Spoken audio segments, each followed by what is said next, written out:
আমার পছন্দের খাবারগুলোর মধ্যে নেহারি হচ্ছে একটা। তো কোরবানি ঈদের শেষে ঈদ শেষ হলেই এরপর ২-১ দিন পরেই নেহারি রান্না করে ফেলি। বাসার সবাই নেহারি অনেক বেশি পছন্দ করে। তো এই যে আমি কিভাবে নেহারি রান্না করি সেটাই আজকে আপনাদের সাথে শেয়ার করতেছি। এই যে সবগুলা মশলা আমি হাঁড়ের সাথে মিক্স করে ফেললাম। তো কিভাবে কি করতেছি সেটাই আপনাদের সাথে আজকে শেয়ার করতেছি আপুরা।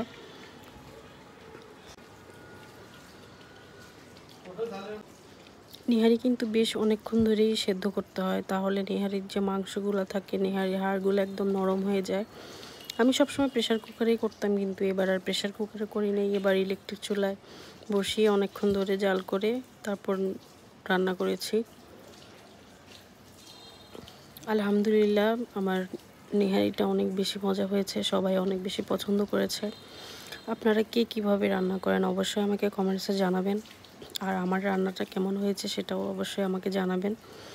আর আমার চ্যানেলটা অবশ্যই সাবস্ক্রাইব করে দিবেন। ভালো থাকবেন। আসসালামু আলাইকুম।